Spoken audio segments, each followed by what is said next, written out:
Stay tuned for the Joan Quinn Profiles. As an editor for Andy Warhol's Interview, the Los Angeles Herald-Examiner, LA Style, and Detour magazines, Joan covered the social set, the Hollywood hotshots, the international art scene, the mysteries of food, the excitement of travel, and the fabulous world of fashion. Joan continues to find creative people on the cutting edge who make things happen. Here's Joan Agajanian Quinn. Hi, I'm Joan Quinn, and welcome to the Joan Quinn Profiles. Our guest is actress Dale Kristien. She's an actress and a singer. She graduated from Ithaca College in New York, and she's appeared on television and on the stage in New York, London, and California. I saw her play the role of Christine in Phantom of the Opera on Broadway, and again at the Music Center in Los Angeles. She played that role for a record number of 1,700 times. How could anyone, how could anyone be convincing after 1,000 times? You're asking me that, aren't you? How many shows have you done of this? I was thinking about that, but 1,700? Well, do you walk through them? No, I never did. Maybe there are people that do, but I didn't. I loved every second of it. Every time I went on, I was so thrilled to be there. And to sing, you know, singing is thrilling. Well, one thing that you did in Los Angeles is you played every performance, 8 performances, which is unheard of. Yes. And how do you save your voice? Well, I think the reason that it's unheard of is because Andrew Lloyd Webber didn't want one actress to play the role 8 times a week, so there was always 2 actresses playing the part. Because he said it was too vocally demanding, but I always felt that this was certainly something I've trained to do. I've learned how to sing correctly, and this particular show is right up my alley. But you came into the show in New York. Did you know Andrew Lloyd Webber at that point? Oh, no, I was new. I was a new kid in town. Well, are you now part of his Old Kids on the Block group? I would like to think so, that if sometime in the future he needs one of his old kids, that he would call me. Is that what he does, though? If I don't know. I haven't found out yet. if the show goes on the road, does he bring those people back, or does he like to pick who he wants in the role? I think he has a lot to say about it. I certainly had to audition for him personally when I first got the part. So I think it was a collaborative effort. I think he has a larger say now than he did, 10 years ago. Does he have did you have a rapport? Did he want it to be somebody that he, this is terrible to say, but he liked? Because, I mean, you have to like you anyway, but. Well, I don't know, because he is not the kind of composer that let's all get together and talk about this. He's not, but he certainly lets his feelings be known about what he wants and what he doesn't want. And I would assume if I said no, then perhaps I wouldn't have done 1,700 performances. When you went into the show in New York, I forget who was singing it before you. How soon we forget. Sarah Brightman? Yes, well, I remember her. Oh, dear. We remember Sarah. But did you sing, say, a matinee to get ready? Were you singing one show like that before you actually took over? No, I was doing 2 shows a week. Oh, you were already? That's yes, what I meant, to get ready to. 2 shows a week. It's not getting ready, that was my job. Oh. I mean, I got the job, and 2 weeks later I was on the stage. Oh, so I mean, see. it was, it so was you don't being do shot out of any, a cannon kind of thing. Yeah, you don't do any, well, tonight we'll let her sing one time. Or No, they don't do that, no. You go in all feet first? That's right. Well, getting back to the stage, I mean, I'm fascinated because it was one of my favorite musicals, and I told you before, I saw it 5.5 times, and only the half time because I was covering it as the society editor for the Herald-Examiner. So I saw the opening and ran back to the newspaper, which was just down the street. And you said good things. I said wonderful things. I ran beautiful pictures of all of you and did my story, and then came back to the party. But it was always so moving. I mean, when you fall in love with him and you start singing, and when Michael Crawford starts singing, I mean, I used to just like fall apart. Me too. You did too? Oh, yes. Yeah, he was, working with Michael Crawford was the highlight of my life, I would have to say, up to this point, being here with you. Oh, thank you, Dale. But how do you get ready every night for something like that, other than the fact that you get to see Michael Crawford, right? Or you get to get in costume and go on stage? Well, I think the whole stage experience is thrilling. It's different from television. You know, you create the whole thing yourself. They can't stop for lights or sound or anything. You have to keep going. So I pretty much prefer the stage experience, and certainly working with Michael Crawford made it a breeze, working on the stage with him and just flowing into another world, really. So each night, do different things come up so that your performance is different? I mean, do the lights change? Does the audience change? Does he have a bad day? Well, sure. Do you have a bad day? I never had a bad day.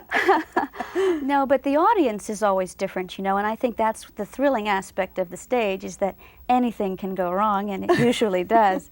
So you have to, and the audience is also giving back to you what you give to them, and if they're not responding, I think, well, evidently I'm slacking off tonight, so let me try something different. Oh, you do? You can feel that and you start absolutely. changing? It's a whole theatrical experience with 2,100 people in the audience and all of us on the stage. I mean, you know, we definitely feel their energy. You can tell us. You can tell us, did you ever forget any of the words? Me? No, I never did. But that's not to say the other people in the show did not. Did you play opposite anyone other than Michael Crawford? I've played opposite 7 different phantoms between New York and L.A., including understudies. So, who were some of them? Robert Guillaume, for one, who replaced Michael Crawford, and Michael Crawford came back, and then Davis Gaines took over for the last 2 years. And in New York? Michael Crawford and Timothy Nolan. Ah. Was it different with each phantom? Well, yes, it is. Did you fall in love differently each time? Yes. Yes, sometimes it was a little harder than others. No, I'm just kidding. Yeah, they are different men, so they're going to bring different things to the part, and I can't always react the way I would to, say, Michael than I would to another man in the part. So it changed my performance as well. You did react to another man. You sang at the inauguration of the president, yes. President Bush. Mm-hmm. Obviously, that was when he was inaugurated. A few years ago. Were you in costume when you sang? Yes, that was Michael Crawford and I. We were the guest, you know, the surprise secret act in this inauguration. So we're not even in the program. We can't even show our kids that we were in this thing. But it was he and I doing Music of the Night. But you were totally. We were in costume on this stage. We have a clip. Do we have a clip of that? Not a. You should have told me to bring that one. I had that. Oh, I'm so sorry. What do we have a clip of? You have a clip of me singing "Think of Me" from good. Phantom, the end of it. All right.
Did you hit it every night like that? Well, yes, of course I did. I think you were talking earlier about having great voice lessons and control. I think that was your control piece, wasn't it? Yes, yeah. When you went out on the street, do people recognize Dale Kristien as Christine? Not as a rule, just because I, have a wig but sometimes people look at my name and put the two together. But for the most part, being on the stage is kind of an incognito. It always has been, hasn't it? I mean, with many people, Do you find that, do you like that, or is it? Actually, I do like it, just because I'm a private person, and it's sort of like my little secret. Oh, good. Now that you're a private person, you have some children, and you live here. You moved here, didn't you, when you got the role for Phantom? No, I lived here before that. Oh, you did? So I had wanted to do Phantom here when I first heard about it. I never wanted to do it on Broadway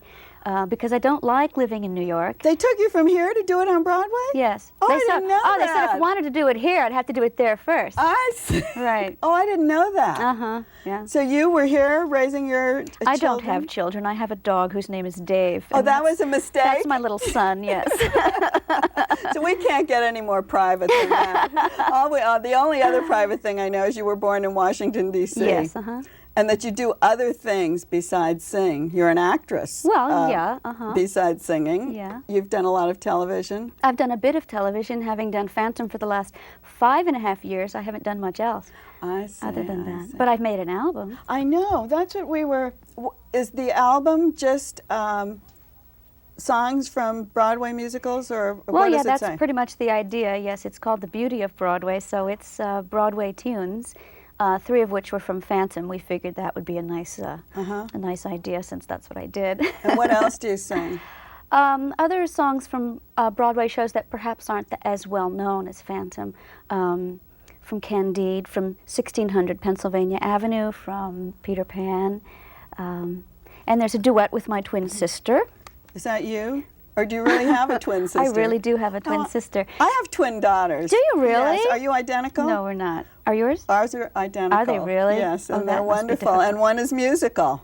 And the other one is not. The other one maybe. I don't know. Oh. She's being overshadowed. Did your sister feel overshadowed? Well, no. My sister is a cellist, and she's with the Pittsburgh Symphony. So we're not. So we do different things, completely different in the same field. But she obviously sings. No. Oh, the No, duets on the cello? Yeah. Oh, how wonderful. Yeah. Well, she could sing if she wanted to, but she doesn't want to. That's great. One of the other things, we were joking around before the show, and you said, I do everything, but you actually danced with the Rockettes. Is that true? No, I didn't dance with the Rockettes. I sang for the Rockettes. Oh. So they were doing their, high kick units, and I was singing for them. I was giving you all kinds of credit. I Yeah. thought you were kicking very high over in No. London and all over New No, York. no. But they needed somebody to sing for them, so Do you dance? I did. Actually, I don't, and I did. For Phantom, I had to learn how to dance on point ballet. Oh, you did. So I actually went and learned how to do that, so I could look somewhat believable as a ballerina. Where do you go from here, Dale?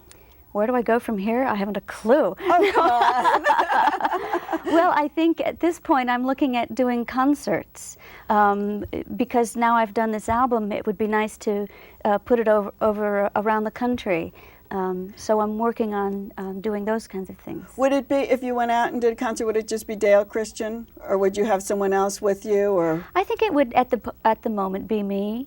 I have my musical director, Larry Blank, who is going to be with me because you need somebody like that. You need a good person. Yes. So it's me trying to do a concert on my own. We're going to look for that. Okay. And let us know when Okay. Dale Kristien gets on stage, other than all these other things that she's done, because you just keep looking for her. Look for her all the time. And we'll be back right after the break with our other guest.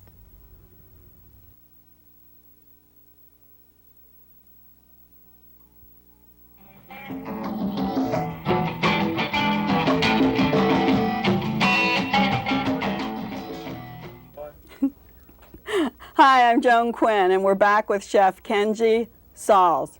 Kenji grew up in Honolulu with his German father and a Japanese mother. He has a Bachelor of Arts in Philosophy from Tufts University, and he studied at the Berklee College of Music. Kenji, I looked all through your biography, and I couldn't find anything to do with cooking. Nothing about cooking. Well, after I got out of school, I didn't want to go to law school or business school or any more school, and I started just working in the kitchen Where was that? in Boston. And I was making salads for about a year. And after a year, I got into a hotel job, and at that hotel, they were doing some really nice things. I'd never seen really creative food dishes before, because we never really ate out that much. And when I seen that, I was like, that's what I want to do.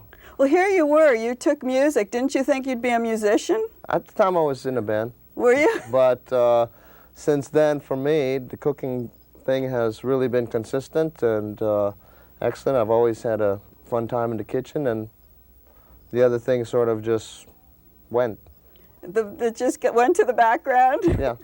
What places then did you work? Did you just start building up and going from, because you have to go through training as a chef, right, in the kitchen? Right, I was like the lead saute, what they call lead saute in Charles Hotel on Harvard Square, and then I moved to the saucier where I did all the sauces, all the soups for the whole hotel, and then I went to the Swiss Hotel, the Marquis Lafayette, worked in the fine dining line, French, very, very French, and then opened a restaurant in Cambridge, and a year later I moved back to Hawaii, and by that time I'd been in Boston 10 years. Oh, wow. And then I got recruited to help open the Four Seasons Resort in Maui. So you went to Maui, the Four Seasons Resort, but that must have been pretty much the same kind of background. If you grew up in Honolulu, that food must have been food that was in your vocabulary. Right, but I hadn't cooked when I had lived in Hawaii before at all. Oh. But I knew the food, for sure. And I worked there for 2.5 years.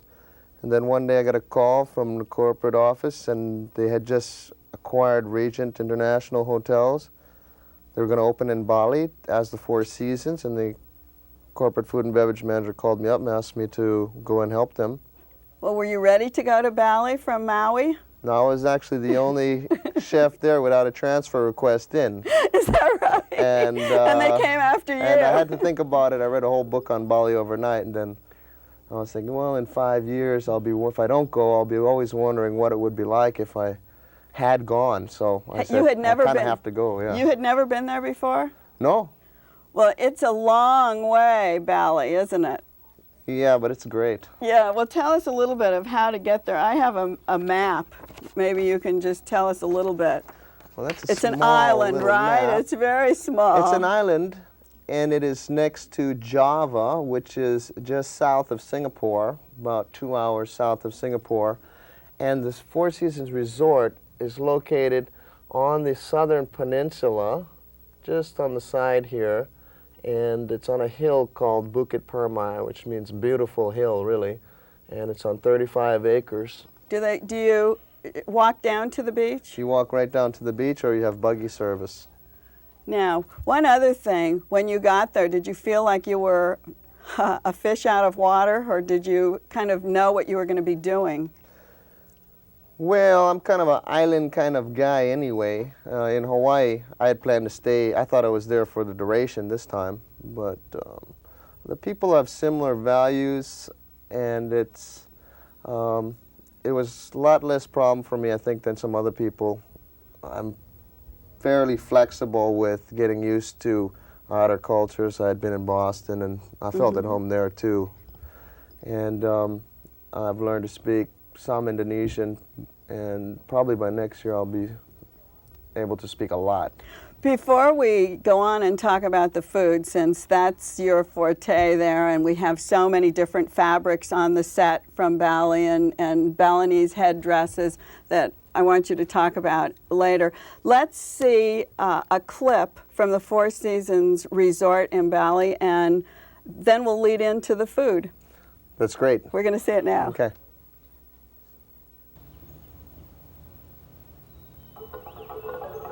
There are few places on earth as mysterious, enchanting, and welcoming as Bali, where art, culture, and ancient religion have been woven together to create a unique charm.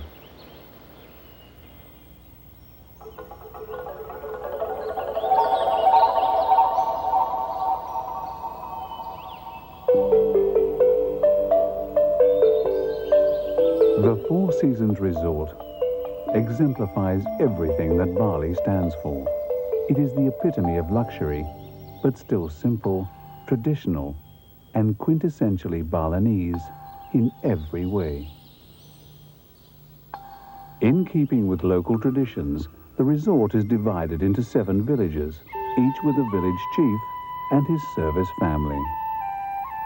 They cater to your every need and make offerings at the altars in your villa at the start of every day. At the Four Seasons Resort, you will experience for yourself an exotic and mystical life that can only be Balinese. I'll ask you how you get there.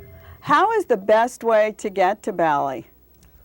From Los Angeles, you can either go Garuda, which is the national airlines, and that goes through Hawaii, or you can go Singapore Air, which is another good way to go. It goes to Singapore and then pops down to Bali. So it's direct flight anyway. Yeah, it's I mean, fairly you can direct. get there. It's not out of the way so that you can't get there. No. 'Cause And when you arrive there, you forget about it. you forget how long it took. Oh yeah, it's just like, whoa. I mean, it's mind-blowing beautiful, really. From the video that we just saw, do the sunsets look like that every day? Does the ocean look like that? It's an incredible place. It really is. It really, really is an incredible place. One of the things that I was reading about you said that you created this sassy cuisine. What does that mean, sassy cuisine? Well, that's kind of serious and kind of a joke. Actually, it's a word that was picked up by the PR director, but it's like when I'm in the kitchen and I see something that is really spunky and festive and colorful and sort of stimulating, when you go, wow, that's really sassy. So it's a favorite saying of yours. I Yeah, guess. kind of. It's usually a high presentation or something very colorful and I think that's what we good have. smell. We have a big platter of different kinds of food that you prepared for us. Is this sassy? Oh, this is very sassy. Bring it over to you, and then we'll. This is Can you carry in the it? absence of Western-style birthday cakes. This is what we have in Bali. Oh, is Actually, that right? we supply birthday cakes of any kind of pastry you want, including bagels and English muffins. But this is the traditional one. And we've brought it up a little bit by using, rack of lamb, langoustines, and very good quality products, but maintaining the flavors of the indigenous cuisine.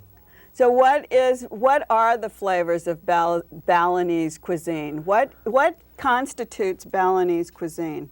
Okay, well, Indonesia is a very varied country.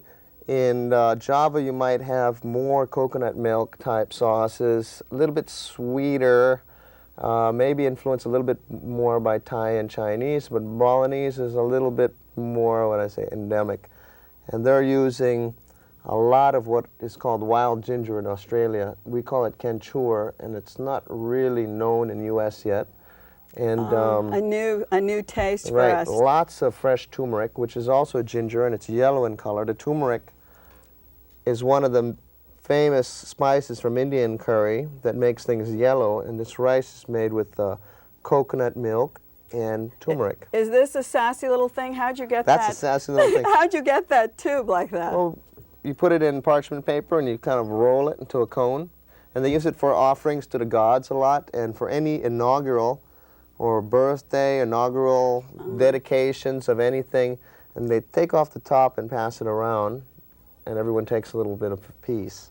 And around it is all the different kind of foods. The more, the merrier. Okay, here's these are langoustines. I'm going to hold it up.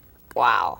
Okay. They're huge. This is udang sambal, which has a very spicy tomato and chili paste, cracked black pepper, and lemon basil. And this here is a sea bass grilled, ikan bakar sambal mata, which is a raw shallot and lemongrass sambal, a little bit spicy. Over here, underneath the leaf, we see this. These are called satay jamur. These are kind of Javanese, just basically skewered mushrooms. If we wanted to get some of these spices, could we get them here? Yeah, I've seen them. I've seen them in Thai grocery stores, most of it. Oh, I see. Most of it. One of the things we were talking about, the staple in Bali is rice, and they grow so many different kinds of rices. Yeah, what I like to use mostly actually is a Thai rice for the general rice because I have a jasmine rice that's fantastic. And but the Balinese rice also comes in red and black, which I use black for traditional pudding. It's more like a sweet dessert. It's cooked with coconut milk and a very aromatic leaf, pandan leaf. And the red rice, I'll do anything from fried rice, vegetarian breakfast with beans and things like that. Can we get those colored rices here? I haven't seen the red rice. Yeah, it sounds really beautiful. This you have to add a spice to get it to be yellow, but the right. red stays red? Yeah, it's like a brown rice, but it's red color, and the taste and the smell is excellent. When you talk about this platter as being a celebration, a celebratory kind of situation, would you have dancers? Would you have Thai dancers at something like this who would wear these headpieces? Oh, yeah. Not Thai dancers, but Balinese dancers. Balinese, I'm sorry, I got confused. And yeah, these are very typical Balinese headdresses, and sometimes they have frangipani flowers, which is very, very nice. And the fragrant, they're fresh. And then tell us a little bit about these fabrics. Well, there's a lot of fabric in Indonesia that's very, very beautiful. And sometimes they have this shiny metallic look, and we refer to that as songket, and often there'll be full designs of songket, and it can run to be some of the more expensive for the new textiles. Then we have ikat. Here we have an ikat down here. Is that right? Ikats are interesting. If you see somebody making this on a loom, you'll see the way they do this is the thread. They color the thread by however long they figure it's going to take to make this design. So they run one across, and they put another one, and the colors match up on each single thread, and eventually you have a design. That's fabulous. And what is this that I have on this table? This is batik. This is the thing that we always think of, I think, batik and ikat. This is the one that people are crazy about all over the world. And this is, they draw on it using wax and then dye it. And so you have a reverse process, and then the wax comes off, and where the wax was, the dye isn't. So that's the process. And then we have, you brought some other fabrics in the back, which are really great. And I thank you so much for coming today, Kenji. You've really brought a new culture to us today, and we appreciate it. Oh, thank you. And maybe Thanks, we'll Joan. visit you at the Four Seasons Resort. You should. Goodbye. All right. Goodbye. Thanks for being with us today, and keep riding to 520 South Grand on the 8th floor, Los Angeles 971. And we'll see you next time on the Joan Quinn Profiles.